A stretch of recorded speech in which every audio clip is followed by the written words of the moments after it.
Karena sejatinya kita pikir lagi, iman di dalam diri kita takkan tergoyahkan oleh frekuensi suara, entah itu besar entah itu tinggi, karena kita mempunyai cara tersendiri untuk mencintai Tuhan kita.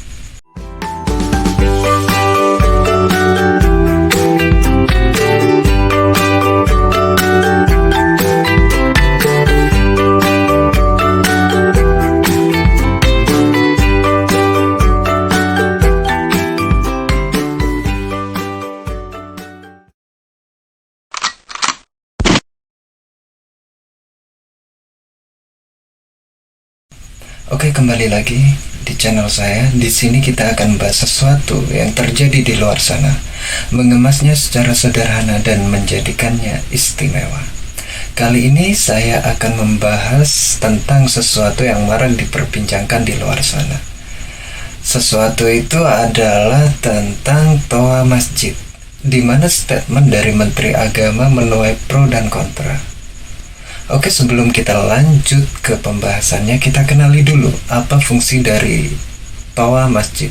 Toa masjid itu berfungsi untuk mengeraskan suara, di mana dengan radius tertentu kita bisa mendengar suara adzan dan kita mengetahui waktu masuk sholat dan agar segera datang berjamaah.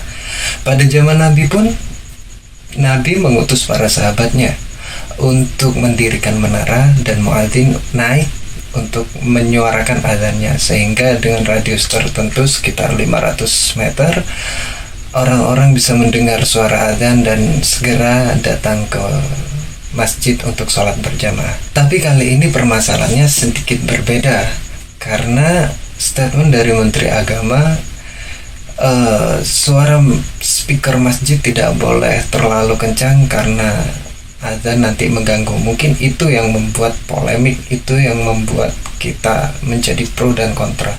Sebenarnya tidak ada masalah kalau suara adzan mau kencang mau kecil, itu tidak ada masalah, karena adzan hanya berlangsung beberapa menit dan itu sama sekali tidak mengganggu. Lain bedanya kalau dipakai untuk kepentingan umum, semisal kepentingan organisasi, mungkin saja itu bisa mengganggu. Oke, mungkin dari Menteri Agama, beliau mempunyai sudut pandang tersendiri. Mungkin saja beliau berpikiran kalau satu masjid itu mengumandangkan adzan dengan begitu kencang, sedangkan di sampingnya juga ada musola.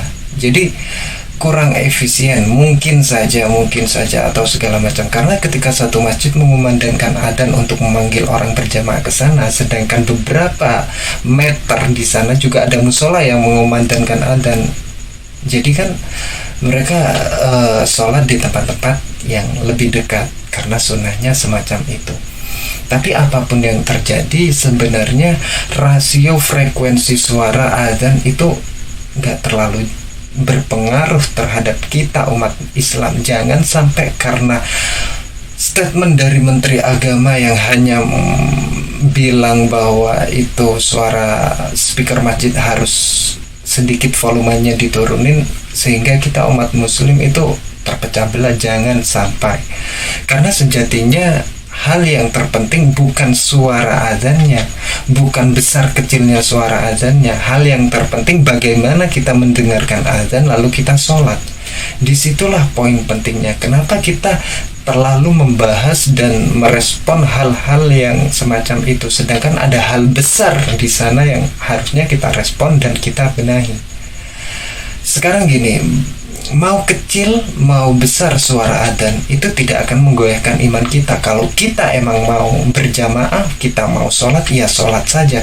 Kenapa kita nggak mulai dari ketika adzan? Segala sesuatu, segala aktivitas kita harus hentikan. Kenapa kita nggak mulai dari sana?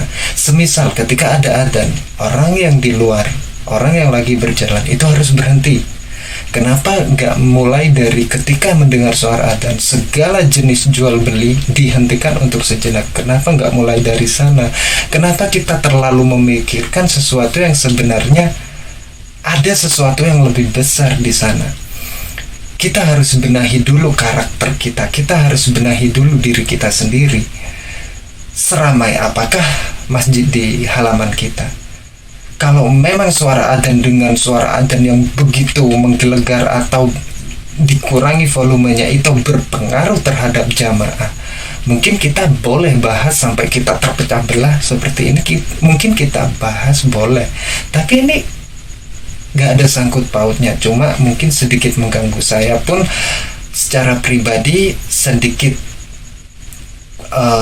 tidak sesuai dengan kata-kata kalau azan itu mengganggu, karena sebenarnya azan tidak mengganggu. Bahkan non muslim pun itu tidak merasa terganggu akan adanya hal semacam itu. Dan pada intinya saya memohon kepada umat muslim, jangan sampai terpecah belah karena ada problem-problem semacam ini.